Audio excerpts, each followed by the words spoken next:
നമസ്കാരം, എല്ലാവർക്കും ഗാപ്പിസോയിലേക്ക് സ്വാഗതം. ഞാൻ തോമസ്. മരുഭൂമിയിലെ റോസാപ്പൂക്കൾ, ഡിസേർട്ട് റോസ് എന്നറിയപ്പെടുന്ന അഡീനിയത്തെക്കുറിച്ചാണ് ഇന്നത്തെ വീഡിയോ. അഡീനിയത്തിൻ്റെ സെയിൽസ് വീഡിയോ ആണ് ഇന്നത്തേത്. അഡീനിയം സിംഗിൾ പെറ്റലുണ്ട്, മൾട്ടി പെറ്റലുണ്ട്. സിംഗിൾ പെറ്റലിലായിരിക്കും കൂടുതൽ പൂക്കൾ ഉണ്ടാകുന്നത്. മൾട്ടി പെറ്റലിൽ സിംഗിൾ പെറ്റലിനെ അപേക്ഷിച്ച് ഇത്തിരി കുറച്ചായിരിക്കും പൂക്കളുണ്ടാകുന്നത്.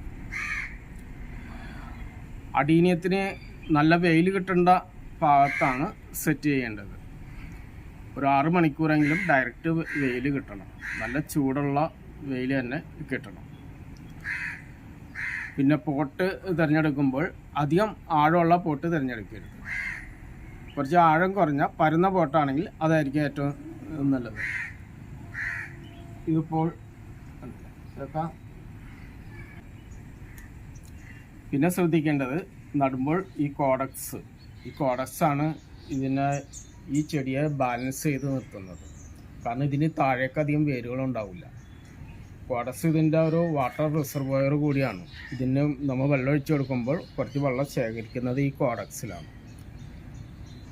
എന്ന് വെച്ച് അധികം വെള്ളം ഒഴിച്ചാൽ ഇതിന് ചീച്ചൽ സംഭവിക്കുകയും ചെയ്യും. ഈ പോട്ട് മിക്സ് എപ്പോഴും ഡ്രൈ ആയിരിക്കണം. അതുകൊണ്ട് ശ്രദ്ധിക്കേണ്ടത്, മണൽ ചേർന്ന പോട്ട് മിക്സാണ് തയ്യാറാക്കേണ്ടത്. മണൽ ചേർന്ന പോട്ട് മിക്സ് എന്ന് പറയുമ്പോൾ മൊത്തം പോട്ട് മിക്സിൻ്റെ 1/3 ഭാഗം മണൽ തന്നെ ആയിരിക്കണം. മണൽ ആയിരിക്കണം. നമുക്ക് കിട്ടണ ഉപ്പില്ലാത്ത മണൽ. ബാക്കി ഭാഗങ്ങളിൽ ജൈവവളം, കമ്പോസ്റ്റ് വളം, പിന്നെ വേണ്ടത് ഗാർഡൻ സോയിൽ. അപ്പോൾ ഗാർഡൻ സോയിൽ 1/3 ഭാഗം, ജൈവവളം അതായത് കമ്പോസ്റ്റ് വളം, കരിയില കമ്പോസ്റ്റൊക്കെ ചേർന്ന വളമാണ് ഏറ്റവും നല്ലത്. അത് 1/3 ഭാഗം മണൽ തന്നെ ആയിരിക്കണം. അപ്പോഴാണ് വെള്ളം ഒഴിച്ചു കൊടുക്കുമ്പോൾ നന്നായിട്ട് ഡ്രെയിൻ ചെയ്ത് അപ്പോൾ തന്നെ പുറത്തേക്ക് പോകുന്നു. ഡ്രെയിൻ ചെയ്യാൻ താമസം വന്നാൽ ഈ കോഡക്സ് കൂടുതൽ വെള്ളം ഇതായിട്ട് കോണ്ടാക്ട് ചെയ്ത് നിന്നാൽ ഇതിന് ഫംഗസ് വരാൻ സാധ്യതയുണ്ട്. കോഡക്സ് എപ്പോഴും മുകളിൽ തന്നെ ആയിരിക്കണം. ഇത് 2 രീതിയിൽ ആണ് പ്രൊപ്പഗേഷൻ നടക്കുന്നത്. ഒന്ന് സീഡ് മുളപ്പിച്ച് പ്രൊപ്പഗേറ്റ് ചെയ്യുന്നു, പിന്നെ ഗ്രാഫ്റ്റ് ചെയ്യുന്നു. ഇതെല്ലാം ഗ്രാഫ്റ്റഡ് തൈകളാണ്. സീഡ് മുളപ്പിക്കുകയെന്ന് വെച്ചാൽ കുറച്ച് വർഷങ്ങളെത്തുമ്പോൾ ഇതിലെല്ലാം ചെറിയ സീഡുകൾ ഉണ്ടാവും. ബീൻസ് പോലെയുള്ള പയർ ഇതിൽ വരും. അത് കുറച്ച് വർഷങ്ങളെത്തുമ്പോഴാണ് ഇതിൽ അങ്ങനെ വരുന്നത്. അത് മുളപ്പിച്ച് നമുക്ക് പ്രൊപ്പഗേറ്റ് ചെയ്യാൻ പറ്റും. പക്ഷെ അങ്ങനെ സീഡ് മുളപ്പിച്ച് കുറച്ച് താമസം വരും. പൂക്കളുണ്ടാകാനായിട്ടും അതിൻ്റെ കോഡക്സൊക്കെ വലുതാകാനായിട്ടും കുറച്ച് വർഷങ്ങൾ, 2-3 വർഷം കൂടുതലെടുക്കും മറ്റേതിനെ അപേക്ഷിച്ച്. ഗ്രാഫ്റ്റ് ചെയ്താണെങ്കിൽ ഫ്ലവറായ പ്ലാന്റ് ചെയ്യുന്നതാണ്. ഒരു ഇഞ്ച് പീസ് എടുത്ത് ഇതിലേക്ക് സാധാരണ അഡീനിയം പ്ലാന്റിൻ്റെ ഇതിലേക്ക് ഗ്രാഫ്റ്റ് ചെയ്ത് കൊടുക്കുന്നത്. ഈ ഗ്രാഫ്റ്റിനെ കുറിച്ച് ഒരു സെപ്പറേറ്റ് വീഡിയോ പിന്നീട് ഇടുന്നുണ്ട്. ഗ്രാഫ്റ്റിങ്ങും അതുപോലെ അഡീനിയത്തിൻ്റെ റിപ്പോർട്ടിങ്ങും ഡീറ്റെയിൽ ആയിട്ടുള്ള ഒരു വീഡിയോ സെപ്പറേറ്റ് ആയിട്ട് തന്നെ ഇടുന്നുണ്ട്. അഡീനിയത്തിന് വളം കൊടുക്കേണ്ടത് സാധാരണ എല്ലുപൊടിയാണ് വളമായിട്ട് കൊടുക്കുന്നത്. നമ്മൾ റിപ്പോർട്ട് ചെയ്യുന്ന സമയത്ത് ചാണകപ്പൊടി ചേർന്ന ഈ പറഞ്ഞ കമ്പോസ്റ്റുകളൊക്കെ ചേർന്നത്. ചാണകപ്പൊടിക്ക് പകരം ആട്ടിൻകാട്ടം ആയാലും ഇതിന് പ്രശ്നമില്ല. ചൂട് കൂടിയാലും കുഴപ്പമില്ല. അങ്ങനെ ഉള്ളത് ഇട്ട് കൊടുക്കാം. പിന്നീട് ഒരു 5 മാസമൊക്കെ കഴിയുമ്പോൾ കുറച്ച് എല്ലുപൊടി ഇട്ട് കൊടുക്കുമ്പോഴാണ് ശരിക്കും അതിൽ ഫ്ലവറൊക്കെ വരുന്നത്. അതുപോലെ പ്രൂണിങ്ങിൻ്റെ സമയം ശ്രദ്ധിക്കണം. പ്രൂണിങ് ചെയ്യുന്നത് വർഷകാലം കഴിഞ്ഞ് മഞ്ഞുകാലം തുടങ്ങുന്നതിന് മുമ്പാണ് ഈ ബ്രാഞ്ചസ് കട്ട് ചെയ്യേണ്ടത്. അപ്പോൾ ഇതൊക്കെ പ്രൂൺ ചെയ്തതിന് ശേഷം വന്നതായതുകൊണ്ട് ഇപ്പോൾ ഒന്നും കട്ട് ചെയ്യേണ്ട ആവശ്യം വന്നിട്ടില്ല. ഇതൊക്കെ കുറേയും കൂടി മുഴുപ്പായി ഈ ബ്രാഞ്ചസിന് ഒരു 2 സെൻറ്റിമീറ്റർ ഈ ചുറ്റളവ് വരുമ്പോഴാണ് നമ്മൾ പ്രൂൺ ചെയ്ത് കൊടുക്കേണ്ടത്. പ്രൂൺ ചെയ്താൽ കൂടുതൽ ബ്രാഞ്ചസ് വന്ന് ബുഷിയാവുകയും ചെയ്യും. അതിൽ നിറഞ്ഞ് പൂക്കളുണ്ടാവുകയും ചെയ്യും. അപ്പോൾ ഇതൊക്കെ പ്രൂൺ ചെയ്യേണ്ട സമയത്ത് ഇവിടെ നിന്ന് ഇത്രയും ഭാഗം ഒരു മാക്സിമം 2 ഇഞ്ച് അതിൽ കൂടെ ആ ഭാഗത്ത് വെച്ചാണ് കട്ട് ചെയ്യേണ്ടത്. അപ്പോൾ കൂടുതൽ ബ്രാഞ്ചസ് വരും.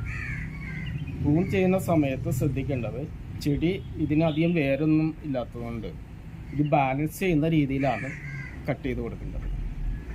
അതായത് ഒരെണ്ണം ഇങ്ങനെ മുകളിലും ഒന്ന് താഴെയും വെച്ച് അപ്പോൾ ഒരു ബ്രാഞ്ച് അങ്ങയുടെ ഒരു അൺബാലൻസ് വരും. അത് വരാതിരിക്കാൻ മൊത്തം എല്ലാ ബ്രാഞ്ചുകളും ഒരേ ഏതാണ്ട് സെയിം ലെന്തിൽ വരുന്ന രീതിയിൽ കട്ട് ചെയ്യുകയാണെങ്കിൽ ചെടി ബാലൻസ് ചെയ്ത് നിൽക്കുകയും ചെയ്യും. ഒരു കാറ്റൊക്കെ അങ്ങനെ വരുമ്പോൾ പോട്ട് മറിയുക അല്ലെങ്കിൽ ചെടി മറിയുക ഒന്നും ചെയ്യില്ല. പ്രൂൺ ചെയ്തതിന് ശേഷം വളമിട്ട് കൊടുക്കുമ്പോൾ അതിൻ്റെ ചിലപ്പൊക്കെ വന്നതിന് ശേഷം ആണ് വളമിട്ട് കൊടുക്കേണ്ടത്. വളമിട്ട് കൊടുക്കുമ്പോഴാണ് പിന്നീട് അതിൽ നിറയെ പൂക്കളൊക്കെ ഉണ്ടാവും. ഇനി വിൽക്കുവാനുള്ള തൈകൾ പരിചയപ്പെടാം. അഡീനിയം പ്ലാന്റിൻ്റെ വില നിശ്ചയിക്കുന്നത് അതിൻ്റെ വലിപ്പം, അതുപോലെ ബ്രാഞ്ചുകളുടെ എണ്ണം, കോഡക്സിൻ്റെ വലിപ്പം, ഈ പ്രായം, ഇതൊക്കെ നോക്കിയിട്ടാണ് അഡീനിയത്തിൻ്റെ വില നിശ്ചയിക്കുന്നത്.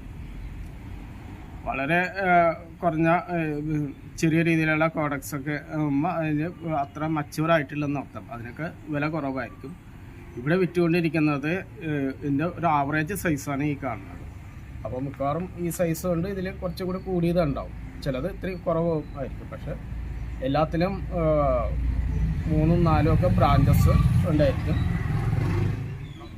10 വെറൈറ്റികളിൽപ്പെട്ട അഡീനിയം തൈകളാണ് ഇവിടെ വിൽപ്പനക്കായിട്ട് റെഡി ആയിട്ടുള്ളത്. അത് ഓരോന്നിൻ്റെയും സാമ്പിൾ നോക്കാം. ഒന്നാമത്തേത്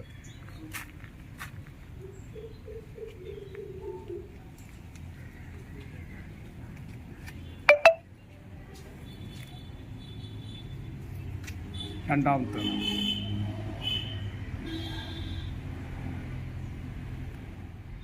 ഇത് മൂന്നാമത്തേത്